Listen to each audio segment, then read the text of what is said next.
avec nos amis de Umaja, donc la Ligue panafricaine Umaja. Moi, je suis directeur du CETIM, Centre européen Monde, une organisation basée à Genève, en Suisse.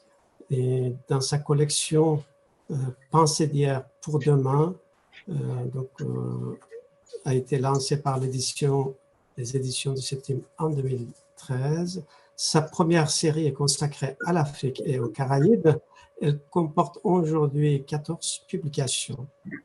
Lors de ce cycle de conférences que nous lançons ce soir, notre ami Hamza Boukari Yabara en présentera 4 d'entre elles. Nous le remercions très chaleureusement. Aussi notre ami, que je n'ai pas retenu votre nom, de Ligue panafricaine, qui va l'interroger dans le cadre de cette série de conférences. La première conférence d'aujourd'hui porte sur le Sénégalais Cheikh Anta Diop, figure de proue des chercheurs africains, dont on célébrera cette année le centenaire de sa naissance. Le 23 février, sur Amilcar Cabral, dirigeant historique du mouvement pour l'indépendance de la Guinée-Bissau et du Cap-Vert, pour marquer le 50e anniversaire de sa disparition par assassinat. Le 16 mars, ça sera le tour de Patrice Lumumba, héros de l'indépendance congolaise, également assassiné. Et le 27 avril, sur Kwame Nkrumah, dirigeant de la lutte du Ghana vers l'indépendance et combattant infatigable pour l'unité africaine. Alors, pourquoi cette collection? Pour le CETIM, l'idée de cette collection a été motivée par la conviction suivante. Face au défi de reconstruire une stratégie d'opposition et de changement, d'élaborer des orientations pour une lutte d'ensemble, on ne part pas de rien. On peut apprendre beaucoup des succès et des échecs passés, et il est indispensable de restituer les combats dans la longue durée, les événements dans l'histoire. Et pourquoi cette première série consacrée à l'Afrique et aux Caraïbes? Parce que l'Afrique est la plupart du temps uniquement présentée dans les médias dominants ou dans l'enseignement comme un continent victime de l'esclavagisme, du colonialisme, de l'impérialisme et de l'actuelle mondialisation néolibérale, mais qui n'aurait connu de grandes civilisations, qui n'aurait pas offert de résistance sérieuse à ces exactions, aurait été incapable de présenter des alternatives, d'avancer des projets de société cohérents, de prendre une part active et déterminée à la lutte pour un autre monde, pour un monde meilleur. Cette vision ne reflète évidemment pas la réalité. L'Afrique a offert à l'humanité des grands leaders. Pour contrer, j'entends beaucoup de bruit autour de moi, je ne sais pas d'où ça vient, vraiment très désagréable. Pardon. Pour contrer la perception négative sur ce continent, l'objectif de cette première série sur l'Afrique est donc de mettre à la disposition du public, jeune notamment, une synthèse de la pensée politique de différents leaders, hommes et femmes, qui ont tous et toutes été à la fois des acteurs politiques progressistes de premier plan et des chercheurs et penseurs préoccupés de transformation sociale radicale. Car si leur nom est souvent connu, l'importance de leur action pour l'émancipation des peuples, du leur et de tous les peuples d'Afrique et du monde, tout comme leur énorme production intellectuelle, le sont beaucoup moins. Certains ont écrit de nombreux ouvrages, d'autres ont surtout prononcé des discours, mais généralement, il y a déjà plusieurs décennies. Ainsi, rares sont les militantes et les militants qui le souviennent. La collection du CETIM offre l'occasion de lire ou relire les extraits les plus significatifs. Ils sont souvent d'une surprenante actualité et porteurs d'avenir pour qui sait les aborder de façon critique et en situer le contexte. Tous ces ouvrages sont d'un format de poche identique, 96 pages ou 96 si vous préférez. Chacun est introduit par une courte présentation d'une quinzaine de pages. Leurs auteurs ont été choisis par un comité de pilotage de la collection et figure parmi les meilleurs connaisseurs de ces hommes et de ces femmes, tous aujourd'hui décédés. Ces publications se veulent faciles à lire, une incitation à aller plus loin, à en savoir plus. Chaque recueil se termine par une petite bibliographie. Tous sont vendus à un prix modeste et disponibles en librairie ou directement peut être commandé au CETIM. Avant de passer la parole à Hamzat, et notre ami de la Ligue panafricaine Umoja, donc vous en trouverez, je ne sais pas si on peut afficher à l'écran la liste de ces 14 publications déjà parues aux éditions du CETIM. Voilà. Merci beaucoup. Bonsoir à toutes et à tous. Je me présente, je m'appelle Fernando Cardenas, je suis membre de la Ligue panafricaine Umoja. Bienvenue à ce cycle de conférences en ligne. Ce live vous est offert par la Ligue panafricaine Umoja. La LPU est une organisation internationale dont l'objet est la promotion du panafricanisme qui vise la création des États-Unis d'Afrique et la renaissance africaine. Et le Centre Europe Tiers-Monde, ONG basée en Suisse, qui est aussi centre de ressources et maison d'édition. Je voudrais avant tout remercier les auditeurs, tous ceux qui sont connectés, mais aussi ceux qui écouteront ça peu importe quand, un peu plus tard, demain, peu importe. Merci beaucoup. N'hésitez pas à partager les liens et à poser des questions, dans le chat. À la fin de la conférence, nous reviendrons sur les questions et nous répondrons à toutes les questions si possible. Ce soir, nous allons détailler un de nos grands historiens panafricains, le grand Cheikh Anta Diop. Et pour cela, nous avons ici avec nous le Dr Hamzat Boukari Yabara. Je vais vous laisser vous présenter. Oui, bonsoir. Donc, je suis Hamzat Boukari Yabara, je suis historien, je suis le préfacier de l'un des ouvrages de cette collection du CETIM, celui qui est consacré à Kwame Nkrumah, puisque je travaille précisément sur la question du panafricanisme depuis une quinzaine d'années. Et je suis également président de l'organisation qui co-organise avec le CETIM cet événement, donc la Ligue panafricaine Umoja. D'accord, merci beaucoup. D'accord, donc nous allons commencer. Bon, avant tout, Dr Hamzat, pourquoi et comment est née l'idée de ce cycle de conférences? L'idée de ce cycle de conférences, elle rejoint ce que Melik Osden a dit un peu en introduction, c'est-à-dire qu'il y a beaucoup de penseurs et d'acteurs des luttes passées qui ont laissé des écrits qu'il est important de faire connaître au grand public et à la jeunesse, notamment les nouvelles générations de militants. Et dans le contexte justement des luttes africaines qui constituent la majorité de la production des œuvres du CETIM dans cette collection, il me semblait important de mettre l'accent sur ce travail de théorisation des luttes et aussi sur les différents ouvrages qui sont les résultats de synthèse de la pensée de figures qui ont énormément écrit ou produit. Sur Cheikh Anta Diop, vous avez des milliers et des milliers de pages. Donc, résumer Cheikh Anta Diop en 96 pages, c'est quelque chose d'assez impressionnant. Si vous voulez, c'est comme aujourd'hui ceux qui font des capsules TikTok de 3 secondes pour vous expliquer un problème immense. Ben là, c'est pareil, sauf que c'est sur un ouvrage. Donc, comment résumer en 96 pages les pensées de Cheikh Anta Diop, de Kwame Nkrumah, de Patrice Lumumba, de Frantz Fanon, d'Amilcar Cabral?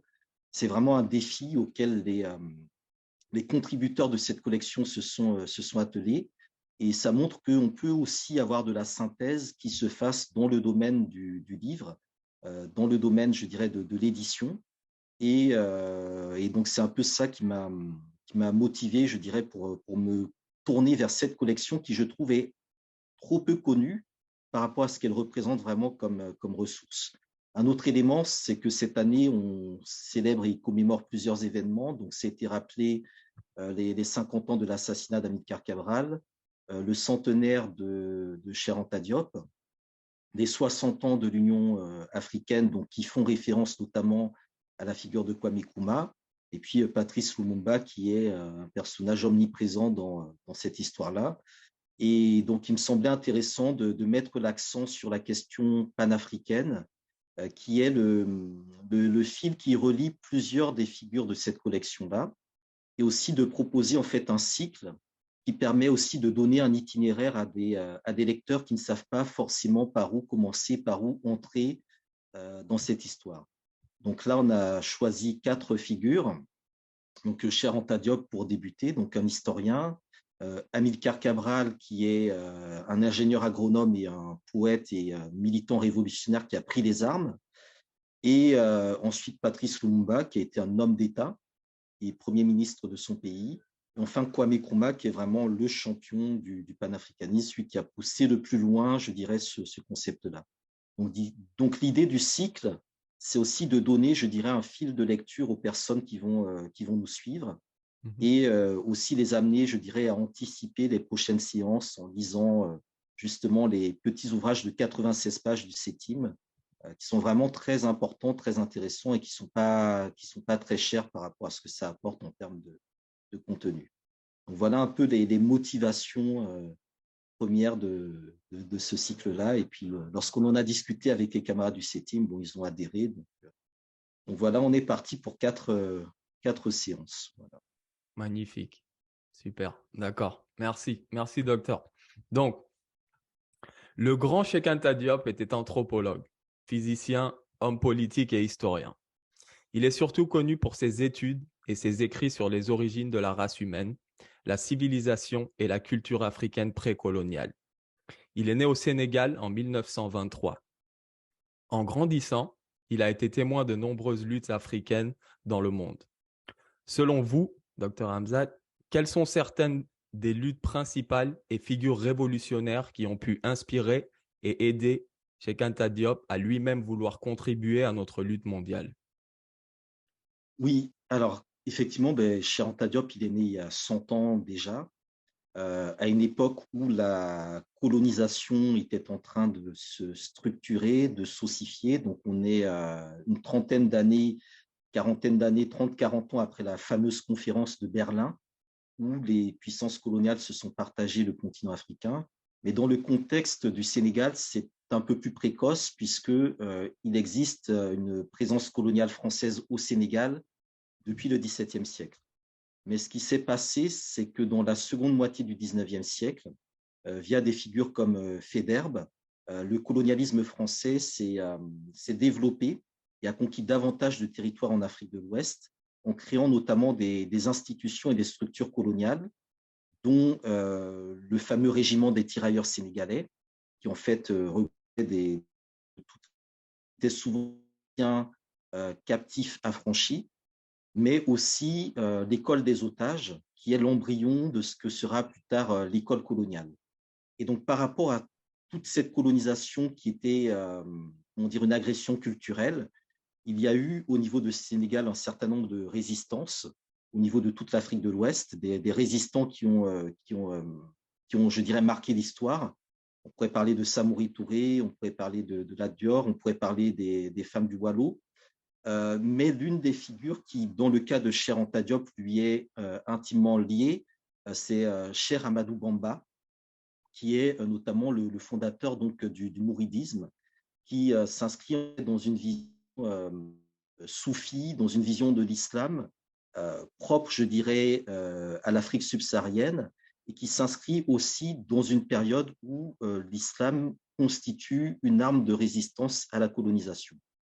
Et donc Diop est issu d'une famille qui est en lien donc, avec cet héritage mouride, qui va l'amener notamment, je dirais, à avoir une certaine fierté de son identité africaine et aussi à s'appuyer sur un héritage de résistance culturelle qui fait que dans sa jeunesse, il va être moins sujet, je dirais, à l'aliénation ou au lavage de cerveau lié à la question coloniale. C'est quelque chose qui est très important parce que le Sénégal est un pays qui a produit des Léopold Sédar Senghor et des Cheikh Anta Diop. Et entre ces deux figures, c'est vraiment le jour et la nuit. L'un est totalement francisé, agrégé, vraiment un français parfait, avec une certaine excellence intellectuelle, mais dans ce cadre très aliéné. Et de l'autre côté, on a Diop qui a cette même excellence intellectuelle, mais qui l'inscrit, je dirais, dans un paradigme totalement différent. Et donc ça, c'est probablement lié, je dirais, aux influences de l'enfance. Donc Senghor, de son côté, a évolué dans un milieu sérère, plutôt chrétien, plutôt humaniste, alors que Diop, de son côté, fréquente notamment l'école coranique. Lorsqu'il se retrouve à l'école coloniale puis au lycée Gaston Berger, il développe déjà au lycée Faidherbe, il développe déjà une forme de réticence au savoir colonial qui est liée, je dirais, à ses influences familiales et qui est liée aussi, je pense, au fait que dans les années 30, fin des années 30, début des années 40, on voit se développer au Sénégal, mais aussi en Gambie, et ça passe notamment par la Gambie, un courant qui vient des États-Unis, qui est porté par la figure de Marcus Garvey, qui est le garvéisme. C'est-à-dire qu'on sait qu'à l'époque, dans les années 30-40, il y avait des antennes de l'UNIA qui étaient présentes en Gambie, qui étaient présentes en Sierra Leone, qui tentaient de s'installer au Sénégal et qui étaient combattues par le système colonial français. Donc ça aussi, c'est un élément, je pense, qui a sans doute joué, je dirais, dans l'environnement dans lequel il a évolué, qui est, je dirais, un environnement de résistance culturelle dont il va, je dirais, émerger par la suite. D'accord. D'accord, merci docteur. Donc, lorsque nous parlons de panafricanisme, beaucoup de personnes se laissent entraîner dans le nationalisme ou le tribalisme, tout en disant que nous, les Africains, sommes trop différents pour nous unir. Je pense que pour chaque différence, il y a une similitude et nos différences ne doivent pas nous empêcher de nous unir tant que notre idéologie est établie. En quoi pensez-vous que le travail de Cheikh Anta Diop peut nous aider à comprendre la nécessité et la possibilité d'une telle unité? Alors, la question de l'unité, elle est présente dans les travaux de Cheikh Anta Diop, elle est présente dans sa réflexion scientifique et politique. Elle est présente aussi dans sa sensibilité anticoloniale. Je pense que la question de l'anticolonialisme est un des volets qui est peut-être pas suffisamment mis en avant dans la pensée, la réflexion et l'action de Cheikh Anta Diop. Et l'un des éléments aussi qui est très important, je dirais, c'est un peu son parcours. Je pense que j'ai peut-être pas suffisamment développé. Lorsqu'il arrive en France, donc après la Seconde Guerre mondiale, il fait partie des Africains qui ont pu bénéficier de bourses dans le système colonial et qui ont compris l'importance, je dirais, de constituer des groupes de solidarité dans la diaspora. Donc déjà, la question de l'unité, elle est présente dans l'idée de constituer une diaspora de résistance et de faire en sorte que les nouvelles générations d'intellectuels africains, donc ceux qu'on va appeler les élites modernes, soient en capacité de se montrer unis face à un système colonial qui est fondé sur la division. Et donc ça, c'est quelque chose qui va amener Diop à s'engager dans le militantisme dès son arrivée en France, dès 1946.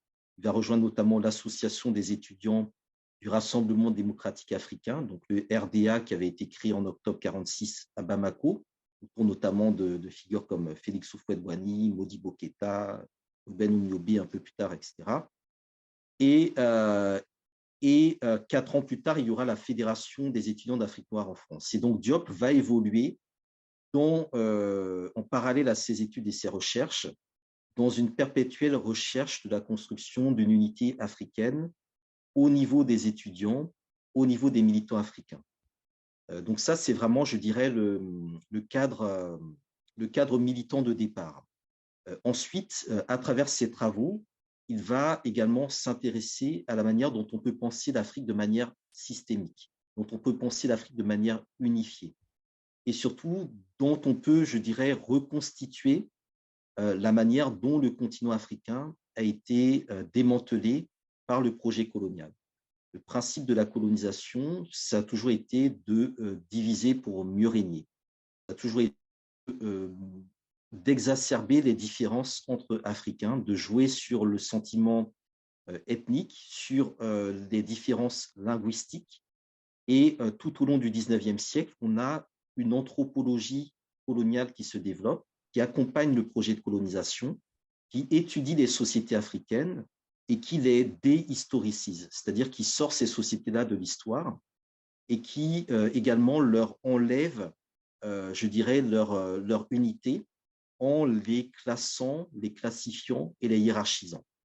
Et c'est par cette division scientifique et intellectuelle que se met en place plus tard des appareils de domination administratifs, politiques, économiques et sociaux qui vont créer ce qu'on appelle le tribalisme, c'est-à-dire le fait de mettre en avant une identité ethnique construite comme étant, je dirais, un moyen de contrôle ou de domination politique ou économique d'un peuple sur un autre. Et donc ça, Diop, on a eu conscience relativement tôt, à travers son militantisme au niveau du RDA, à travers les débats qu'il avait avec d'autres étudiants de l'époque, hein, donc autour de ces questions-là, et la recherche de l'unité culturelle de l'Afrique va être, je dirais, n'était pas l'un des objectifs, mais va apparaître ensuite comme l'une des conditions de la décolonisation du continent africain. La décolonisation, l'indépendance ne peut se faire sans penser la question de l'unité de l'Afrique, puisque la colonisation s'est fondée précisément sur la division du continent africain. Donc, du coup, la question de l'unité, elle est, comment dire, elle est vraiment structurante dans, je dirais, la finalité politique de l'œuvre de Diop. Elle est également structurante dans la manière dont il va, comment dire, articuler et reconstituer des éléments d'africanité en partant, donc, on en parlera sans doute plus tard, justement, de la question notamment de l'Égypte et du bassin donc, du Nil, la manière dont cet espace de structuration d'une unité culturelle de l'Afrique, dont on peut remonter aux origines, et en remontant aux origines, on peut justement mieux se projeter, je dirais, dans l'avenir. Donc, c'est ça qui est assez intéressant avec Diop, c'est qu'il est vraiment actif dans une période, les années 50, où il y a à la fois des idées nationalistes, des idées, donc nationalistes, l'idée d'avoir une nation sénégalaise, ivoirienne, camerounaise, etc., des idées fédéralistes, qui sont d'avoir une nation ouest-africaine ou continentale, et des idées tribalistes qui sont beaucoup plus soutenues par le système colonial. Et donc s'attaquer, je dirais, au fondement de la désunion des peuples africains, c'est apporter une contribution scientifique à la lutte politique contre le colonialisme et au débat politique pour aller à l'indépendance dans l'unité. Et ça, c'est quelque chose qui est constamment présent là. Et je pense que c'est vraiment important de comprendre que tous les étudiants qui étaient en France après 1954 ont quasiment tous lu Nation, Nègre et Culture. C'est-à-dire que quand on regarde les archives, les mémoires de tous ces militants-là qui ont lutté pour l'indépendance, quand on regarde ce qui était au menu des clubs de lecture, c'était les travaux de Cheikh Anta Diop. Donc, on ne peut pas comprendre les positions politiques, les débats politiques qui ont lieu par la suite si on ne se penche pas sur les lectures des militants politiques de l'époque. Et c'est en ça que la question de l'unité, telle qu'elle est posée par Cheikh Anta Diop, est là, je dirais, une continuité politique par la suite. Et c'est en ça que la question de la similitude et des différences, elle va être posée. Faut-il aller à l'indépendance de manière séparée? Faut-il aller à l'indépendance ensemble? Et si on va à l'indépendance, sur quels critères, sur quels facteurs va-t-on fonder cette unité? Et c'est là que l'œuvre de Cheikh Anta Diop apparaît. Et c'est là que cette œuvre-là, justement, est débattue. Que certains vont la nier, d'autres vont la mettre en avant. C'est-à-dire que les marxistes vont estimer que l'œuvre de Diop est beaucoup trop passéiste. Ils parlent de quelque chose, les pyramides, c'est plus d'actualité, c'est un passé dans lequel on ne peut pas trouver de solution. Et les nationalistes eux vont estimer que la pensée de Diop n'est pas de nature à penser justement un projet de libération, un projet libéral.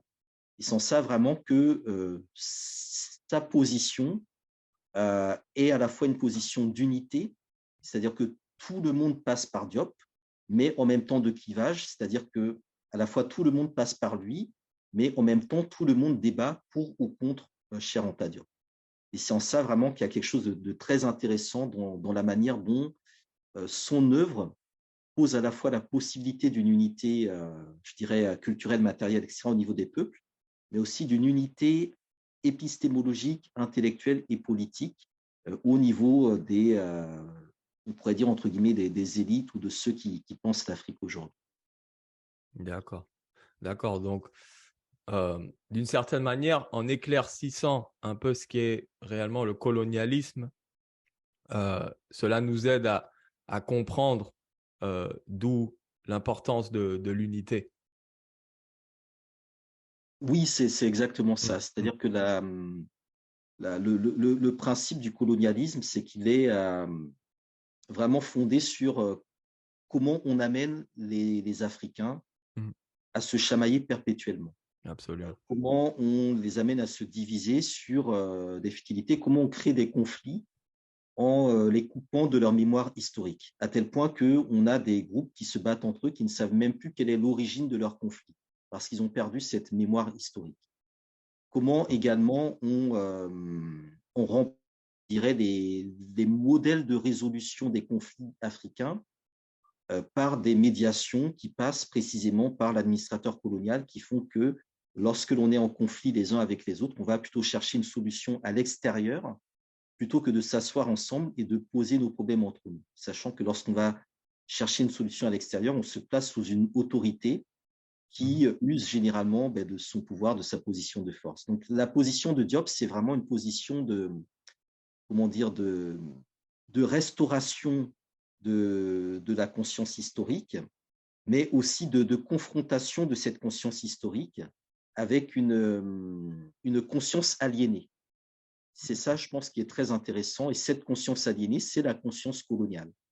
Et c'est pour ça que Diop va être effectivement combattu par une partie de l'élite sénégalaise qui, elle, défend une position de conscience coloniale et qui ne s'inscrit pas du tout dans l'idée de ce qui pourrait être déjà avant l'heure une forme de conscience décoloniale de la part de Diop, puisqu'il montre qu'on a, je dirais, des outils pour nous réapproprier notre histoire et qu'à partir de là, on peut démanteler tout le système, je dirais, mis en place par le colonialisme et récupérer nos attributs de souveraineté sociaux, culturels, économiques, politiques et identitaires. D'accord. Merci. Et donc, nous en venons justement à ce qui est l'Égypte.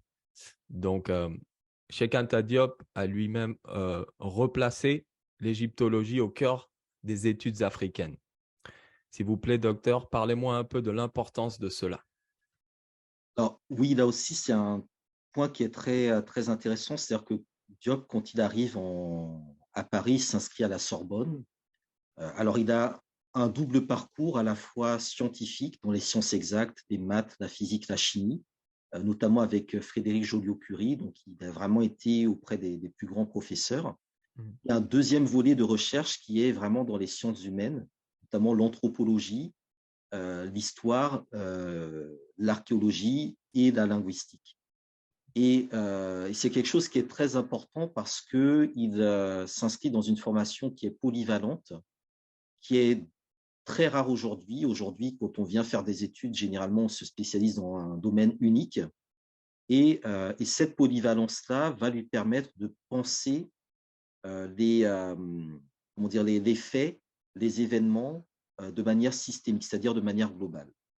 Et la question de l'Égypte, il explique lui-même, n'était pas, je dirais, son objectif premier, mais c'est le moyen par lequel il voulait atteindre cet objectif, c'est-à-dire remonter à la plus ancienne civilisation que l'Afrique ait portée, pour montrer que l'Afrique avait une histoire et que l'Afrique, par conséquent, devait se reconnecter avec son histoire, avec son passé, pour penser les solutions de demain en prévision notamment de l'indépendance. Donc, c'est à la fois une approche qui va dans le passé, mais qui va dans le passé pour se propulser dans le futur. Et c'est en ça que la philosophie de l'histoire de Diop, elle rejoint ce fameux oiseau propre aux Ashantis qu'on appelle le sankofa, qui est un oiseau qui vole de l'avant avec le bec tourné vers l'arrière en tenant un œuf qui représente le passé. C'est-à-dire qu'on va chercher dans le passé ce qui nous est utile dans le présent et on ne doit pas avoir de complexe d'aller chercher dans le passé ce qui nous est utile. Et ça aussi, cet élément de complexe est très important parce que, en tant que Noirs, on était très complexé du fait que notre histoire se résumait à l'esclavage et à la colonisation. Donc forcément, quand on vous explique que toute votre histoire, c'est ça, vous développez un complexe d'infériorité. Et donc l'un des enjeux aussi, c'était de donner, de débloquer psychologiquement les Africains, de leur donner, je dirais, un élément pas de fierté, mais de repère en termes historiques pour qu'ils puissent, je dirais, se positionner. Un autre élément, c'est que pour Diop, il ne faut pas faire table rase du passé, il faut le rectifier, il faut le corriger, il faut l'expliquer et il faut dévoiler l'histoire qui est inconnue ou ignorée et du colonisé et du colonisateur. Et donc, du coup, l'un des enjeux qui apparaît lorsqu'il se lance dans ce travail-là, c'est la question de la falsification de l'histoire, le fait que l'histoire a été falsifiée. Et ça, c'est quelque chose qui est très important. Cette falsification de l'histoire n'est pas neutre. L'histoire est un outil idéologique, c'est un outil politique, c'est une science qui permet de forger ce qu'on appelle les nationalismes. Et donc, il est très important que cette science-là puisse être, je dirais, purgée d'un certain nombre de positions négationnistes, révisionnistes, racistes, etc. Et donc, c'est quelque part, je dirais, le cadre dans lequel il va se positionner. Et l'un des enjeux aussi qui lui apparaît, je dirais, important en termes de confrontation, en face de lui, il a des gens comme Senghor, mais c'est de contester la question du miracle grec. C'est-à-dire que l'Europe a fondé sa renaissance sur la Grèce, sur le fait que la Grèce a apporté l'histoire, les sciences, les mathématiques, bref, tous les savoirs, sans jamais se poser la question de la source de ce savoir qui serait originaire de Grèce. Et la source de ce savoir-là, lorsqu'on remonte donc sur les sources de l'époque, eh bien, ce sont des savants qui ont tous été, pour la plupart, se former en Égypte, ou qui, pour certains, étaient africains, et dont l'influence ou dont la source a été gommée de l'histoire. Donc là, il y a un travail, je dirais, vraiment d'approfondissement de l'histoire et d'interrogation sur qui étaient les Égyptiens et comment est né le mythe du nègre. Quelle falsification l'histoire a subi dans ce contexte-là, en quoi le fait de ne pas avoir d'histoire en tant que noir est constitutif du racisme que l'on subit, et quels sont les arguments que l'on peut opposer de manière scientifique pour démontrer une origine africaine, négro-africaine de la civilisation égyptienne. Donc pour Diop, il s'agit pour nous, pour l'Afrique, de reconquérir sa place dans le monde civilisé et de le faire aussi en montrant ce que l'Afrique a apporté à cette fameuse civilisation de l'universel dont parlait Senghor. Puisqu'on dit que l'Afrique n'a rien apporté, on ne sait même pas faire une aiguille, etc. Tout ça. Quels sont les apports de l'Éthiopie, de la Nubie, de l'Égypte à la civilisation? Ensuite, un autre élément, c'est fonder une continuité historique entre l'Égypte ancienne et l'Afrique, notamment l'Afrique noire, qui est aussi une continuité, entre guillemets, géographique, puisque l'Égypte des années 50 ou l'Égypte d'aujourd'hui n'a, je dirais, sociologiquement ou démographiquement rien à voir avec l'Égypte de l'époque. Et donc, on s'appuie sur l'Égypte d'aujourd'hui pour nier le fait qu'il y aurait une antériorité des civilisations nègres. Et donc, pour ce faire, il va utiliser une méthodologie pour resituer donc, dans la vallée du Nil l'origine des peuples dispersés à travers l'Afrique, des peuples que l'anthropologie coloniale présente comme étant des tribus sans lien les uns avec les autres, qui seraient donc incapables de s'entendre entre eux. Et pour ce faire, il va notamment s'appuyer sur la linguistique, en montrant que les déplacements de population et à l'intérieur de l'Afrique, donc depuis notamment la vallée du Nil, donc jusqu'au niveau donc, de l'Afrique équatoriale et centrale, permettent d'éclairer des parentés linguistiques entre un certain nombre de langues africaines et l'égyptien ancien ou même le copte. Et donc, on a des langues négro-africaines modernes qui vont constituer ce volet des humanités classiques à partir duquel nous pouvons repenser des humanités modernes africaines, des humanités scientifiques sur un paradigme africain et donc penser toute une décolonisation épistémique qui va notamment s'appuyer sur la revalorisation des langues africaines. Et ça, je pense que c'est l'un des éléments les plus importants. Très souvent, on insiste beaucoup, effectivement, sur la couleur des Égyptiens, sur le fait qu'ils étaient noirs, etc. C'est souvent sur ça que des détracteurs attaquent Diop en disant oui, c'est un raciste, etc. Tout ça. Mais l'un des éléments, je dirais, irréfutables et importants pour Diop, c'était vraiment la question de la parenté linguistique. Et derrière cette parenté linguistique, de mettre en avant tous les éléments qui vont avec sur le plan culturel. Donc, il y a la parenté linguistique, donc la comparaison entre les langues négro-africaines et la langue égyptienne, autour notamment de la grammaire, autour du vocabulaire, autour des correspondances. Donc, il y a tout un passage dans Nation Nègre et Culture où il explique. Deuxièmement, il y a la question de l'architecture, puisque la culture monumentale, c'est ce qui fait la civilisation. Ce qui fait la civilisation européenne, ce sont les cathédrales, l'art roman, l'art gothique. Ce qui fait l'islam, c'est les mosquées. Donc, toute cette civilisation du monument, du monumental, montrant que l'ancienne Égypte n'est pas isolée, puisqu'on trouve aussi des constructions en Nubie, en Éthiopie, au Mali, jusqu'au Grand Zimbabwe, le Monobopata, qui montrent qu'il y a vraiment une continuité depuis le bassin, depuis la vallée du Nil, et qu'en réalité, ce n'est pas, entre guillemets, descendu du nord vers le sud, mais c'est un savoir qui est remonté vers le nord, le long donc de la vallée du Nil. Et donc, ça coupe la thèse que l'Afrique aurait été, entre guillemets, civilisée par des gens venus de l'extérieur de l'Afrique. Ce qui était une thèse très importante à l'époque, puisqu'il y avait le régime d'apartheid sud-africain qui expliquait que, par exemple, les constructions inexpliquées en Afrique avaient été faites par des Phéniciens qui étaient venus au XIIIe siècle, etc. Tout ça. Il y a également la question de l'artisanat, sur laquelle il va s'appuyer, notamment les peignes, les vêtements, l'existence d'une industrie africaine qui l'amène à montrer qu'il a existé une technologie. Les pyramides ne se sont pas faites par magie, il y a une technologie, il y a des sciences, il y a une écriture également, donc la question des hiéroglyphes, qui renvoie à d'autres langues africaines, comme la langue au niveau du pays Bamoun. La question de l'art, qui relie l'art de l'Égypte pharaonique à celui du Bénin ou du Nigeria, et qui amène aussi à positionner l'art de la civilisation égyptienne dans les grands musées, dans la partie africaine, plutôt que dans la partie, entre guillemets, Moyen-Orient.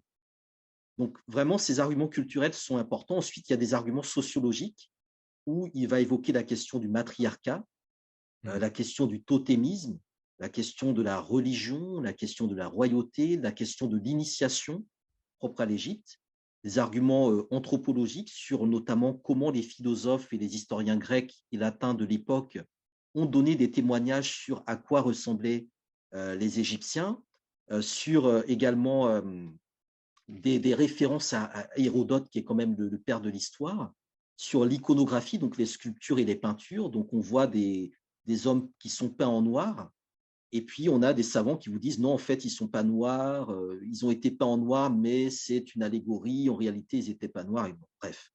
Voilà. Et puis des arguments historiques sur tout simplement l'évolution d'un certain nombre de traditions. Donc, le travail de Diop va vraiment être un travail, je dirais, de toilettage d'une science coloniale, d'une égyptologie coloniale, et va surtout mettre en avant l'importance de penser une école d'égyptologie africaine ou aussi afro-américaine, puisqu'en fait Diop va beaucoup influencer après les Afro-Américains, qui soient en mesure, je dirais, de se confronter aux autres théories sur l'Égypte. Et donc ça va donner lieu en 1974 à un fameux colloque au Caire, où Diop, accompagné de Théophile Obenga, va justement démontrer, enfin, présenter ses arguments correspondant donc au point que j'ai évoqué précédemment, et l'UNESCO va reconnaître la validité des thèses de Diop, qui étaient beaucoup attaquées à l'époque en disant que ce qu'il racontait sur l'Égypte, c'était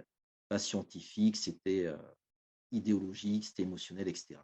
Alors, cette première thèse sur l'Égypte, elle ne sera pas acceptée, donc il ne va pas pouvoir la soutenir. Donc, c'est là où il va publier Nation d'agriculture à présence africaine en 1954. Il va faire une deuxième thèse qui, elle, va être défendue donc, en janvier 60 à la Sorbonne. Et après, il retournera au Sénégal. Et, les travaux de Diop ne vont pas être enseignés officiellement dans le système universitaire, mais ils vont être développés dans différents mouvements scientifiques et militants. D'accord. D'accord. Donc, effectivement, la falsification de l'histoire. Donc aujourd'hui, la plupart de nos enfants sont induits en erreur à l'école, surtout en ce qui concerne l'histoire. Quelles sont quelques-unes des meilleures œuvres écrites par Cheikh Anta Diop que vous introduiriez dans les programmes scolaires afin d'éclairer notre jeunesse et pourquoi?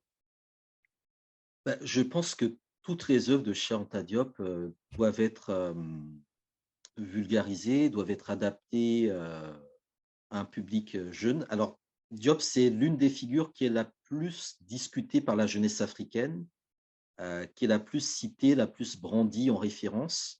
Je ne suis pas certain que tous ceux et toutes celles qui le citent l'ont réellement lu ou l'ont réellement étudié.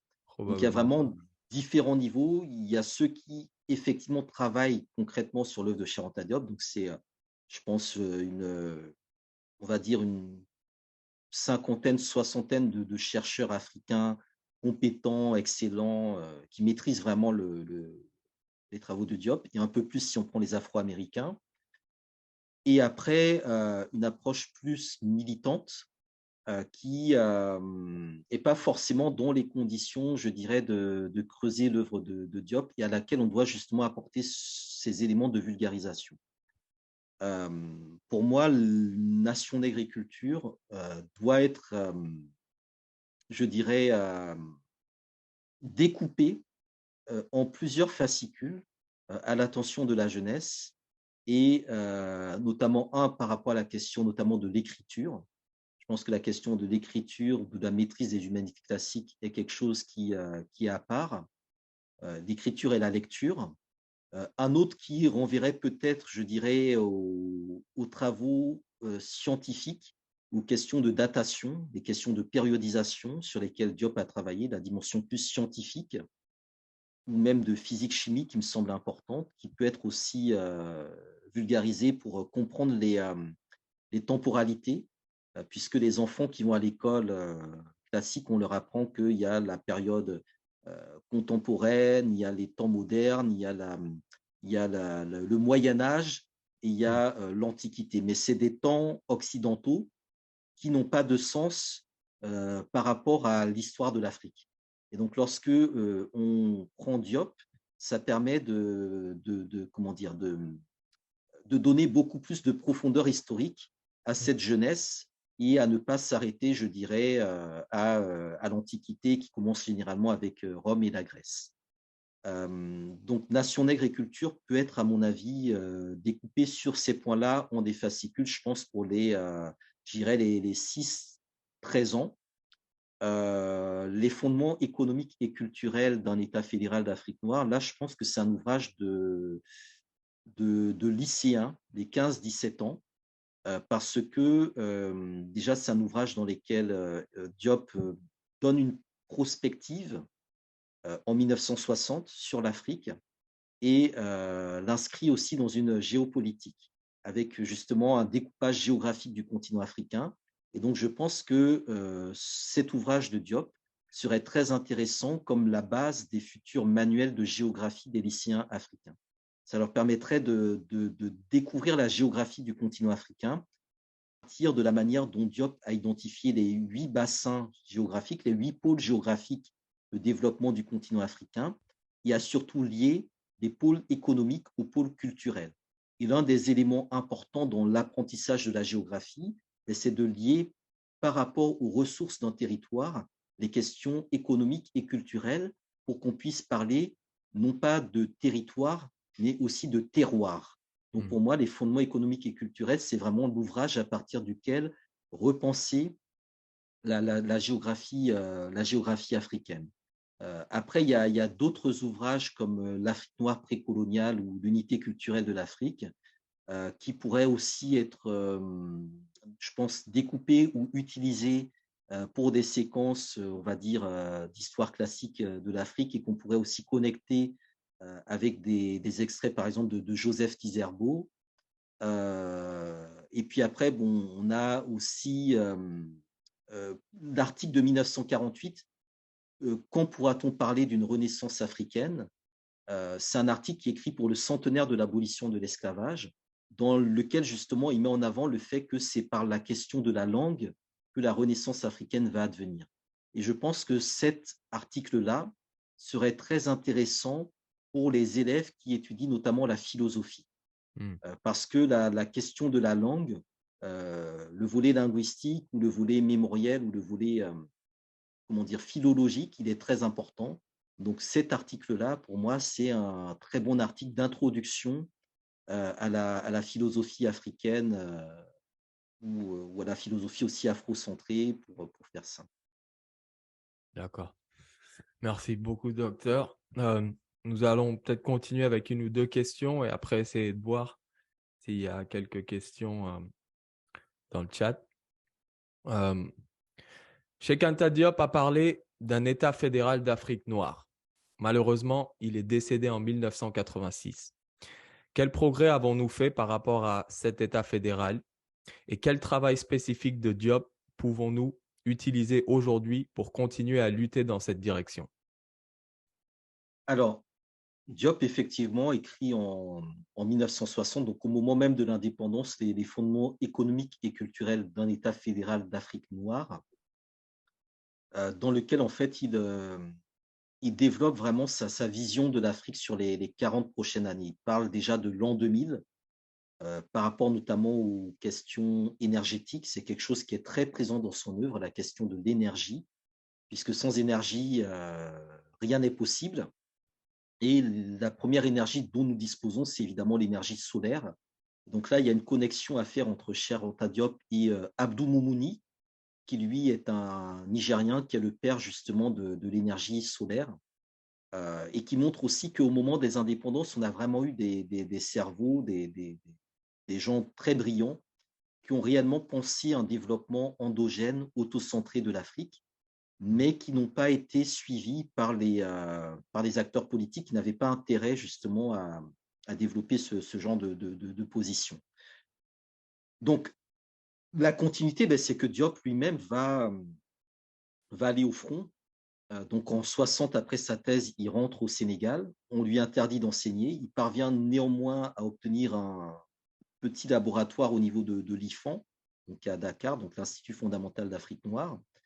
Et très rapidement, en fait, il s'engage aussi en politique parce qu'il a bien compris que, la lutte scientifique et la lutte politique vont de pair. Lorsqu'on est interdit de diffuser son savoir, c'est une censure et la censure relève d'un acte politique. Et donc Senghor a effectivement censuré Diop pour tenter de l'acheter politiquement et Diop va constamment refuser de céder à ses convictions en échange d'un strapontin de ministre ou d'un poste ici ou là. Alors, il faut savoir qu'en 1966, lors du festival des Arts Nègres à Dakar, il va être honoré du titre du savant le plus important, du savant noir le plus important du XXe siècle, avec Dubois à titre posthume. Donc Diop va accumuler les reconnaissances, les consécrations en dehors du Sénégal ou en dehors de l'espace, je dirais, france-africain, et mener en parallèle donc ce combat politique-là en essayant de traduire ces thèses par des propositions de programmes politiques tout simplement. Et donc, il va créer notamment plusieurs partis, le Front national sénégalais, le Bloc des masses sénégalaises, puis le dernier parti politique, le Rassemblement national démocratique, dans lesquels notamment il va, par exemple, militer pour que l'enseignement au niveau primaire se fasse dans les langues africaines et que le français devienne une langue étrangère. Donc, en fait, tous les travaux, je dirais, de Diop, tous les travaux scientifiques, il va leur donner une traduction politique, au niveau notamment du Sénégal. Après, au niveau, je dirais, de l'ensemble du continent, alors il y a beaucoup de gens qui posent la question, est-ce que Kwame Nkrumah et Cheikh Anta Diop se sont connectés à un moment ou à un autre? Ça n'a pas vraiment été le cas, parce que Kwame Nkrumah est renversé en 1966 et Nkrumah avait un projet continental qui était beaucoup plus large, beaucoup plus vaste en tant que tel que celui de Diop, mais qui avait moins de racines historiques, il y avait moins de maîtrise entre guillemets culturelle. Mais il n'y a pas vraiment eu de connexion entre les deux approches. Et ensuite, Nkrumah était chef d'État, ce qui est encore une autre position que Diop. Donc du coup, le projet de l'État fédéral, tel qu'il est pensé par Diop, ne va pas réellement, ne va pas être repris, même s'il reste totalement pertinent aujourd'hui avec quelques réaménagements, quelques ajustements, puisque lorsqu'il écrit ce livre-là, il n'inclut pas l'Afrique australe, parce que quand il dit l'Afrique noire, il dit bien que c'est justement pour exclure l'Afrique du Sud de l'apartheid. Et sur l'Afrique du Nord, il a des positions, je dirais, ouvertes-fermées, où il dit que ce n'est pas, entre guillemets, aux Africains subsahariens, je dirais, de se mettre derrière les Africains du Nord, mais c'est aux Nord-Africains de faire, entre guillemets, amende honorable et de venir frapper à la porte, mais de venir aux conditions qui seront imposées par l'Afrique subsaharienne. Donc, il est, je dirais, vraiment focalisé sur cette zone intertropicale, d'où il distingue vraiment les éléments, je dirais, culturels stratégiques. Et derrière, il y a évidemment un projet politique, mais qui ne verra pas le jour du fait des circonstances politiques en question. Donc, le parti de Diop est finalement autorisé au début des années 80. Il sera brièvement élu député, mais grosso modo, aujourd'hui, on est dans la reprise du projet de l'État fédéral avec des ajustements, avec une actualisation. Et du point de vue de la théorie, du point de vue des thèses, on est toujours dans quelque chose de totalement pertinent et cohérent. D'accord. Exactement, oui. Théophile Obenga aussi mis cette thèse-là, on va dire, au jour. D'accord. Donc, je vous pose encore une question et on va passer au chat. Alors, Cheikh Anta Diop a dit un jour, l'avenir des peuples noirs sera basé sur la compréhension et le fait de savoir interpréter l'histoire. En tant qu'historien, vous-même, Dr Hamzat, pourriez-vous, s'il vous plaît, développer cette citation? Oui, alors, en fait, l'histoire, c'est ce qui nous permet de, comment dire, c'est ce qui fournit sur le passé une lumière dont on a besoin pour comprendre le rôle qu'on a à jouer dans le présent, pour comprendre les pistes qu'on a à ouvrir pour les générations suivantes et aussi, je dirais, pour savoir qui on est tout simplement. Je pense que si on n'a pas une maîtrise ou une connaissance de son histoire, on ne peut pas savoir qui on est, on ne peut pas savoir pourquoi nous sommes là, on ne peut pas se raccrocher, se rattacher, je dirais, à un espace. C'est quelque chose qui est très important. C'est pour ça aussi que Diop a beaucoup essaimé chez les Noirs américains, parce qu'eux ont été totalement déracinés.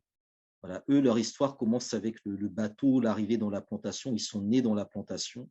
Donc, quand Diop traverse l'Atlantique, c'est une révélation. Ça les rattache, ça les raccroche à quelque chose qu'on avait totalement gommé.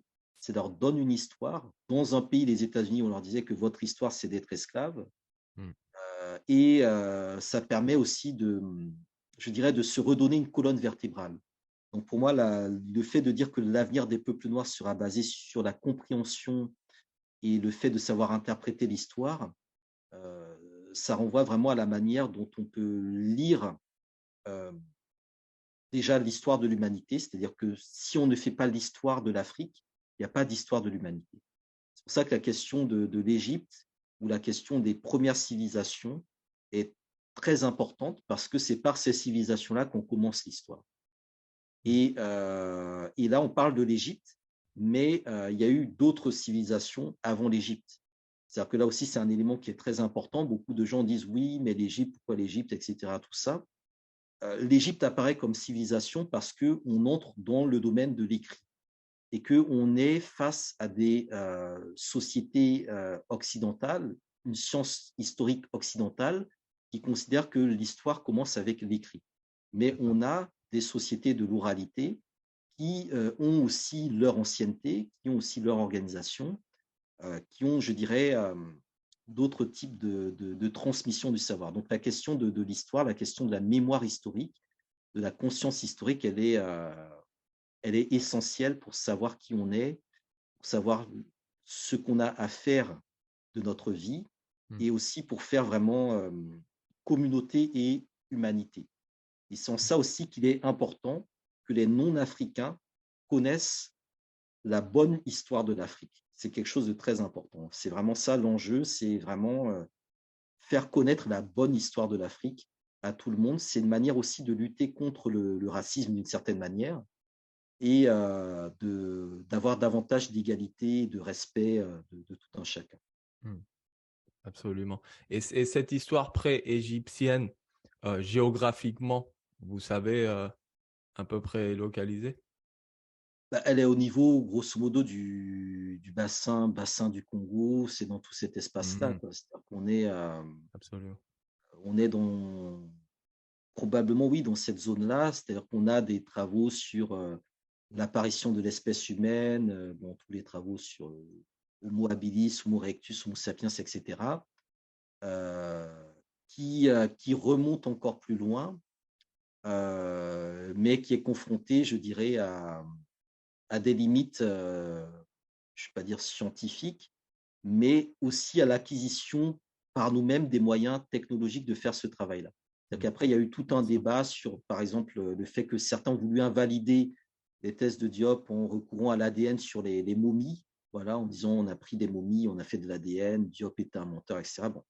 Ça aussi, c'est quelque chose qui est particulier parce que la technologie n'est jamais neutre. L'ADN peut être, entre guillemets, un langage scientifique, mais comme on dit, on fait parler l'ADN. Donc, cette formule de faire parler l'ADN, elle est aussi très particulière parce que l'ADN donne toujours différents résultats qu'on peut interpréter d'une manière ou d'une autre selon ce qui nous intéresse. Et il peut y avoir aussi des failles ou des lacunes par faute d'échantillons. Bien sûr, bien sûr. D'accord. Merci beaucoup, Dr Hamzat. On va regarder un peu dans le chat. On va prendre quelques questions. Donc, n'hésitez pas à écrire vos questions. J'en vois déjà une. Keisha demande les fondements économiques et culturels d'un État d'Afrique noire peut-il être considéré comme un ouvrage de référence pour un apport au panafricanisme? Oui, c'est un ouvrage de référence, effectivement, parce que, en fait, dans cet ouvrage-là, Diop il explique très bien que l'Afrique occidentale, donc celle qui a été principalement colonisée par les Français et les Anglais, donc toute l'Afrique de l'Ouest, si elle s'unissait par une volonté politique, n'aurait rien à craindre des sanctions de la France ou de l'Angleterre. Et qu'elle pourrait résoudre tous ces problèmes par elle-même.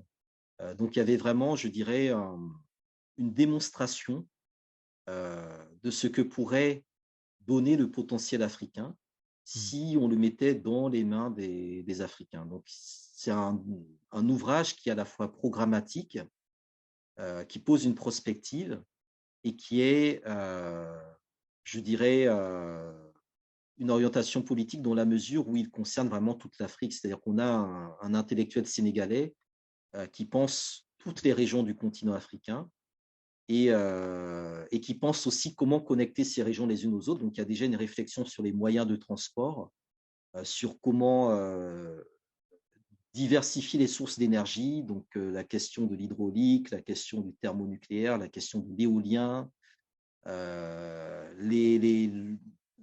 répartition des industries sur l'échelle continentale. Donc, pour moi, c'est un document qui est, je dirais, parfois plus avancé que ce que des bureaux d'études aujourd'hui produisent en termes de réflexion sur le potentiel continental panafricain. Puis après, il y a aussi le lien entre l'unité politique qu'il met vraiment en avant avec le fédéralisme en disant que ce n'est pas un enjeu de prestige de parler de fédéralisme ou de panafricanisme, c'est vraiment un enjeu de survie. Et là aussi, c'est quelque chose qui est très important parce que lorsqu'on a fait l'OUA, c'est-à-dire l'Organisation de l'Unité africaine, les États africains qui se sont mis ensemble dans une même organisation, ils ne l'ont pas fait par survie, ils l'ont fait par prestige, en disant, voilà, nous allons montrer que nous sommes unis de manière prestigieuse, parce qu'il y avait aussi l'influence de Haïlé Sélassie, le prestigieux empereur d'Éthiopie, alors que Nkrumah, lui, appelait à faire l'unité par survie. Et l'unité par survie nécessite de s'unir avec ceux qui veulent aussi survivre, et pas avec ceux qui veulent se suicider. Et donc là, il y a un enjeu réel dans le projet fédéral, qui est de dire qu'on doit se fédérer avec ceux qui sont sur notre même ligne de vision. Et donc, si on fait un saut dans l'actualité, lorsque le Mali et le Burkina Faso disent nous, on voudrait peut-être aller vers la fédération, on est sur deux pays qui sont attaqués par le terrorisme et le djihadisme, qui ont exactement les mêmes problématiques climatiques et environnementales, qui, par souci de survie, ont vocation justement à penser le principe d'une fédération. Non pas par prestige, pour, je dirais, montrer, regardez, nous, on fait l'union, etc., pour répondre à la France ou je ne sais quoi, mais par survie. Et là aussi, on a besoin, je pense, de revenir à un panafricanisme de survie, plutôt qu'un panafricanisme de prestige qui, parfois, est un peu, je dirais, déconnecté des priorités, des enjeux, des réalités. Donc, Cheikh Anta Diop, c'est vraiment quelqu'un qui est assez terre-à-terre, qui pense vraiment le concret, qui pense vraiment le pratico-pratique. C'est vraiment quelqu'un de scientifique. Et on a besoin vraiment de ce panafricanisme scientifique qui repose sur une rationalité, sur une rigueur, et non pas juste, entre guillemets, sur du prestige, sur construire des ensembles qui seraient vides de contenu. Donc, on est vraiment sur le contenu, peut-être plus important finalement que le contenant. D'accord. D'accord. Merci, docteur. Merci, Keisha, pour la question. Nous avons une question ici de Charles Fay. C'est une double question. Donc, comment expliquer le peu de reconnaissance à l'égard de Diop dans son propre pays, à part l'université de Dakar qui porte son nom? Et ne peut-on pas faire une corrélation entre les travaux de Diop et de Fanon concernant l'aliénation culturelle? Oui, alors sur l'aliénation culturelle avec Fanon, il y a évidemment un parallèle. Ils sont contemporains, ils se sont probablement lus, pas forcément croisés directement, mais en tout cas, ce sont des lectures parallèles. Fanon écrit Peau noire, masque blanc, pareil, dans la première moitié des années 50, un peu avant Nation nègre et culture.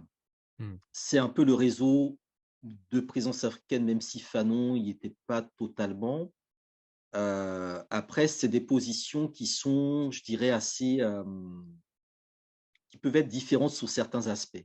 C'est-à-dire que Fanon avait une analyse qui posait la question de l'aliénation, mais qui en même temps appelait à ne pas se complaire dans le passé, qui appelait vraiment à l'action révolutionnaire, qui appelait, pour moi, Fanon, c'est un urgentiste. C'est quelqu'un qui dit il faut agir, il y a une urgence, c'est la lutte, il faut prendre les armes, il faut aller libérer l'Algérie, l'Afrique, Cuba, la Martinique, etc. C'est vraiment quelqu'un qui est dans l'urgence et le reconnaît dans son œuvre Les damnés de la terre, c'est urgent, il ne faut pas perdre de temps. Et il a eu une vie qui a été une vie d'urgence, il est mort très jeune, à 36 ans. Diop, lui, c'est vraiment la longue durée. Certes, on est dans un temps précis, mais le temps qui nous est imposé par l'Occident, c'est à nous de le dilater et de mettre l'Occident devant ses contradictions et devant ses falsifications, à travers notamment la question de l'Égypte ou de l'absence d'histoire de l'Afrique. Mmh. Quand Fanon renvoie à l'histoire d'avant la colonisation, il renvoie davantage aux figures comme Samori Touré, Bianzin, les résistants de la conquête coloniale, en disant qu'il faut que la conscience nationale africaine, issue des indépendances, s'appuie sur les résistants à la colonisation. Alors que Diop, lui, il va un peu plus loin dans les références. Donc, du coup, il y a des temporalités un peu différentes dans leur travail de désaliénation. Après, sinon, effectivement, dans la bibliothèque panafricaine, ils sont, je pense, ils sont dedans, ils sont vraiment dans les 10 ouvrages à lire, dans les 10 références en tout cas. Après, la question vis-à-vis du Sénégal, bon, alors, elle est relative, c'est-à-dire que Diop est quand même, je pense que tout le monde au Sénégal connaît quand même Cheikh Anta Diop. C'est quand même une figure historique, internationale, mondiale, globale, etc. C'est quelqu'un quand même qui incarne une excellence africaine, mais une excellence en fait contestée dans le cadre colonial et néocolonial, et qui renvoie aussi à la particularité du Sénégal, qui est un pays qui a produit des élites de toute nature, des élites nationalistes, des élites marxistes, des élites panafricanistes, et en même temps une histoire idéologique très compliquée, très particulière, très différente de celle qu'on a pu voir dans d'autres pays africains, où Diop a été mis, je dirais, un peu dans pas dans une impasse, mais dans un coin. Ça, c'est le premier élément. Le deuxième élément, je pense qu'il est aussi lié au fait que Diop ne s'est pas contenté de performer au niveau du Sénégal. C'est quelqu'un qui très rapidement a voyagé au Niger, au Cameroun, en Guadeloupe, aux États-Unis, etc. Donc, il avait, je dirais, une lecture intellectuelle et scientifique qui dépassait déjà le cadre du Sénégal. Donc, on est vraiment dans des figures qui... c'est un peu pareil pour Fanon. Fanon, quand vous allez en Martinique, vous parlez de Fanon. Bon, tout le monde connaît Fanon, mais il y a des gens qui lui reprochent en fait de ne pas être finalement un Martiniquais, parce que ce qu'il a fait, entre guillemets, connaître, c'est l'Algérie. Donc, du coup, il y a cette dimension-là qui est assez particulière, c'est-à-dire quelle est la bonne taille de ces figures vis-à-vis d'un pays, quand on sait que la pensée de ces figures-là dépassait le cadre territorial dans lequel on veut les inscrire. Et dans le même temps, on ne peut pas, on ne peut pas accepter que des Sénégalais diraient que Diop appartient au Sénégal, parce que Diop appartient à toute l'Afrique. Donc, du coup, il y a des échelles à trouver, il y a des niveaux à trouver. Et puis après, bon, le fait qu'il n'ait pas pu, évidemment, enseigner, que ses travaux ne soient pas enseignés à l'université qui porte son nom, joue également un rôle. La censure dont il a fait l'objet de la part de Senghor, la manière dont Diouf l'a plus ou moins réhabilité, mais sans vraiment le réhabiliter, puis aussi le type de politique qu'a suivi le Sénégal par la suite. Donc, il y a un travail à faire, mais dans les milieux militants, panafricanistes, Diop, c'est quand même une référence.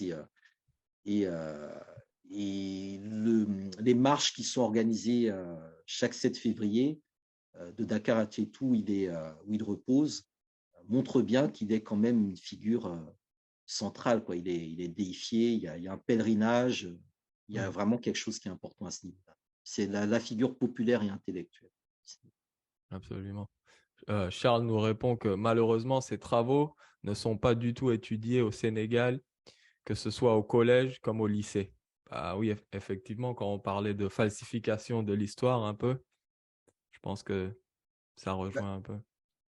Oui, c'est-à-dire que en fait, je ne vais pas dire que c'est compliqué, en fait, c'est une question de courage politique et scientifique. C'est-à-dire que l'œuvre de Diop, c'est une œuvre qui appelle à une forme d'insurrection et de désobéissance, en sachant encore une fois que c'est un travail de thèse. Donc, le principe de la thèse, c'est, si on prend Nation d'agriculture, c'est de se plier à la fois à un exercice, de reconnaître ce que les anciens, les aînés ont apporté, mais en même temps de se confronter aux anciens et aux aînés. Donc, du coup, il y a aussi, je dirais, une question de faire tomber les idoles.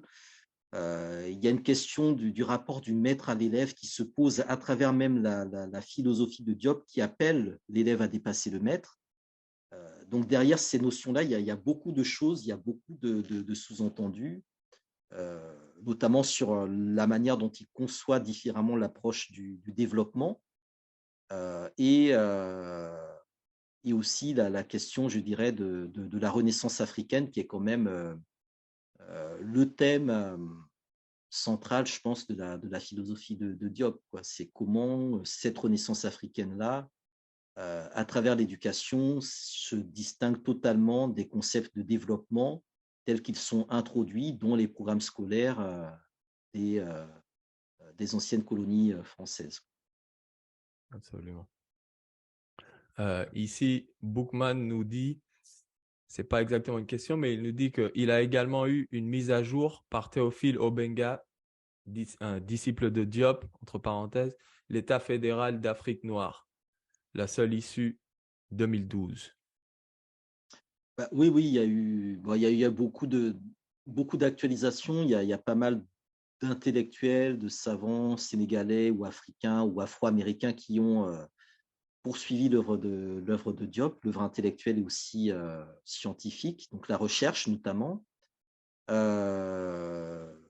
Alors, à la fois de manière, je dirais, non polémique, c'est-à-dire vraiment de manière purement scientifique, et à partir des années 90-2000, de manière contre-polémique, puisque des intellectuels ou des historiens ou des pseudo-historiens, notamment français, ont voulu remettre Diop sur la table en disant que Diop n'avait aucune validité scientifique et vont notamment l'attaquer à travers la question de l'afrocentrisme, comme il le disait à l'époque de manière erronée, en lien avec le fait qu'aux États-Unis, l'histoire africaine et l'histoire afro-américaine s'appuyaient sur certains de ces volets, notamment sur les travaux de Cheikh Anta Diop, ce qui contredisait les africanistes, c'est-à-dire les chercheurs français qui travaillent sur l'Afrique, donc principalement dans une démarche assez coloniale ou néocoloniale. Donc Diop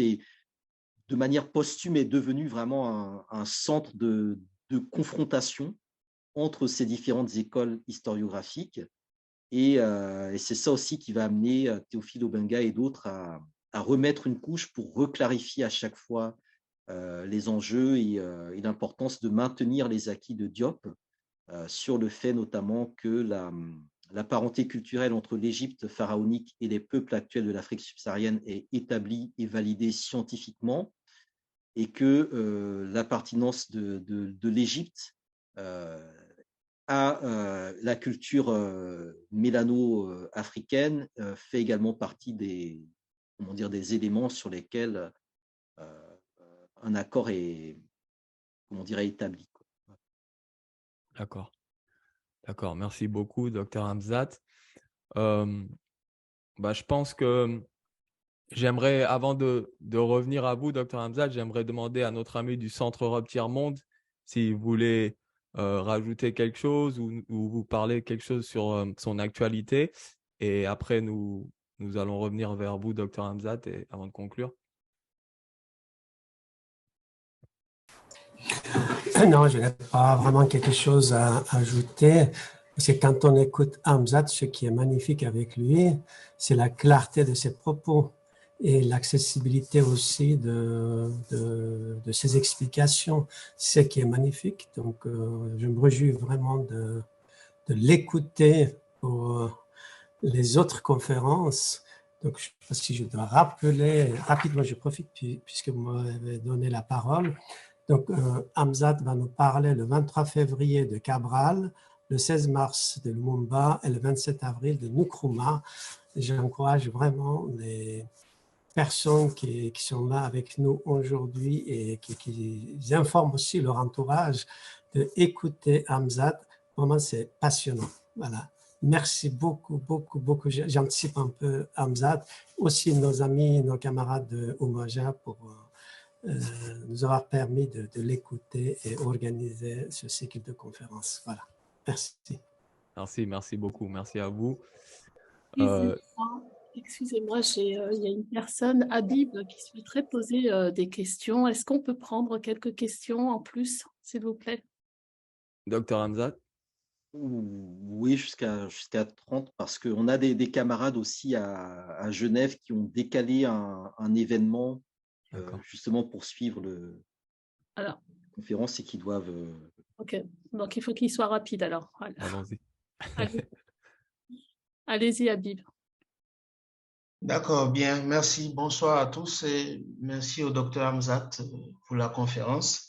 Alors moi, c'est une contribution d'abord par rapport au fait qu'il disait qu'on contestait à Cheikh Anta Diop le fait de mettre en avant les pharaons noirs. C'était juste une remarque pour dire que concernant les momies, c'est souvent un panel de momies qui est choisi.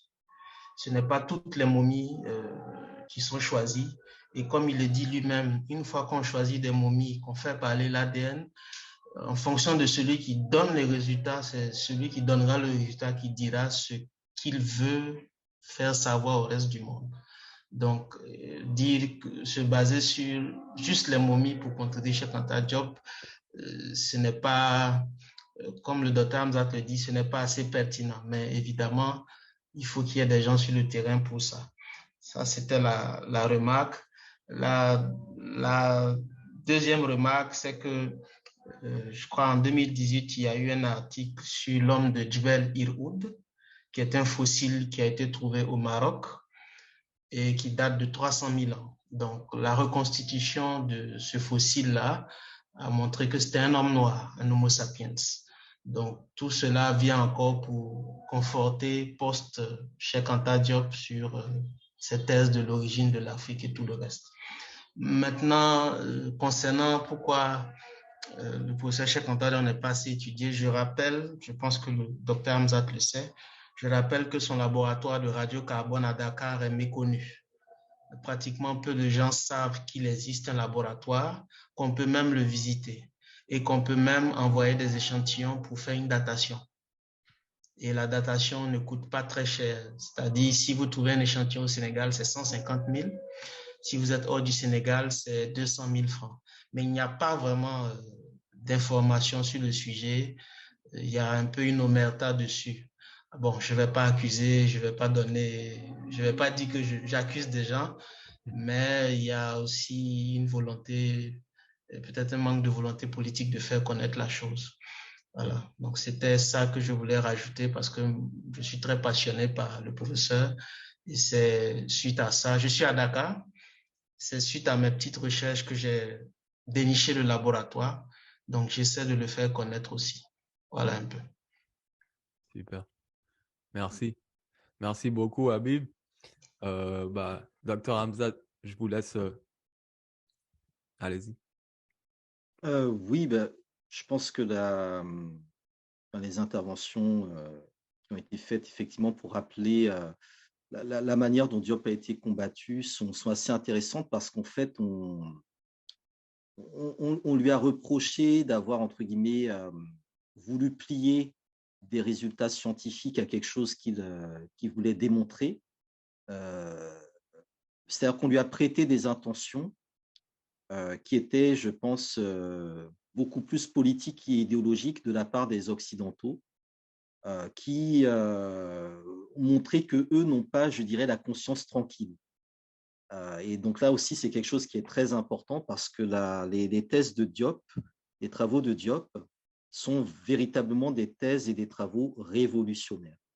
Je pense que c'est quelque chose qui est très important à souligner. La méthodologie qu'il a proposée est une méthodologie qui peut, je dirais, amener l'Afrique à se passer définitivement de ce qui serait de l'assistance technique, de la coopération étrangère, etc. Donc, il a vraiment posé un système d'indépendance africaine sur le plan épistémologique, sur le plan scientifique, sur le plan intellectuel, et aussi de capacité de l'Afrique à la fois être autosuffisante sur ce plan-là, si elles sont données les moyens politiques, et être aussi en capacité de dialoguer, de discuter, de confronter scientifiquement ces résultats avec le reste du monde. Et c'est en ça que je pense que c'est vraiment une figure très importante en termes d'ouverture de ce cycle-là, parce qu'il donne, je dirais, l'état d'esprit qu'il est nécessaire d'avoir lorsqu'on s'engage dans un combat militant. Il faut vraiment de l'excellence, il faut de la rigueur, il faut de la politesse. Donc, c'est quelqu'un qui disait toujours que l'insulte est quelque chose qui nuit à la vérité. Donc, il faut savoir énoncer les vérités, mais de la manière la plus claire, la plus précise et la plus respectueuse possible.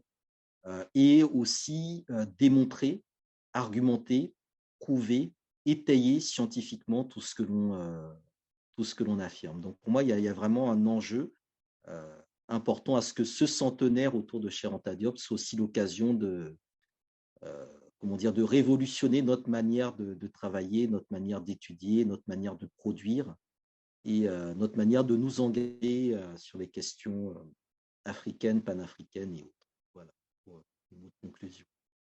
Super. Merci beaucoup, Dr Hamzat. Vous voulez rajouter quelque chose de votre actualité ou? Dans l'actualité, oui, il y a beaucoup de choses. Le 11 février, je crois que nous avons un club de lecture avec les camarades de l'AMECAS, l'amicale des étudiants caribéens, africains et sympathisants de la Sorbonne. Ce sera au restaurant Rio dos Camaros, 55 rue, je crois, Marceau à Montreuil. Voilà, le 11 février, samedi, donc à partir de 14h, 14h30, autour du livre Figure de la Révolution africaine de Seyd Bouamama. Voilà, et puis on aura aussi le 18 février un événement autour de Cabral. Donc sur Cabral, donc il y a plusieurs choses. On est vraiment au niveau de la Ligue vraiment intéressé, mobilisé autour de cette figure. Donc le 18 février à Saint-Denis, au centre sportif Nelson Mandela, c'est rue Francis Pressensé. On aura toute une journée consacrée à la figure d'Amilcar Cabral avec différents intervenants, avec des repas africains, avec des artistes, Super Mama Jumbo, qui est un très grand groupe historique qui sera présent, les camarades du PIGC, du FUIQP et aussi en intervenant l'école Isi Collet qui animera un atelier d'enfants. Donc tout ça sera le 18 février au centre sportif Nelson Mandela, rue Francis Pressensé à Saint-Denis. Voilà, et puis le 23, je crois que c'est le 23 qu'on se retrouve pour Cabral, il me semble. Ouais. D'accord. Et j'aimerais aussi dire le 25 février à Lyon pour Cheikh Anta Diop. Et donc voilà, si vous voulez en savoir plus, n'hésitez pas à aller sur notre site lp-umoja.com et vous pouvez avoir toute l'information de ce cycle, d'autres événements. Si vous êtes intéressé, si vous voulez adhérer à la Ligue, n'hésitez pas. C'est lp-umoja.com. Donc voilà, merci beaucoup à tous les participants, ceux qui ont eu des questions, ceux qui ont seulement écouté. On vous remercie et on espère que vous serez présents pour le prochain. Et merci beaucoup, Dr Hamzat. Merci. Et à tout le monde. Merci. Je voudrais juste saluer très rapidement Kanyana Mutombo et Perrine Yabi, parce que je sais qu'à Genève, ils ont prévu aussi un événement qui a dû débuter. Ils ont légèrement décalé pour pouvoir suivre une partie de la conférence. Donc, c'est l'Africa Lab. C'est un espace très intéressant à Genève. Et voilà, donc il y a beaucoup de choses qui se font à Genève. Merci au CETIM, merci à toutes les personnes qui étaient présentes et on espère aussi vous retrouver pour la suite du cycle et parlez-en autour de vous, parlez de la collection et Umoja Ninguvu, l'union fait la force. Merci, bonne soirée, au revoir. Merci.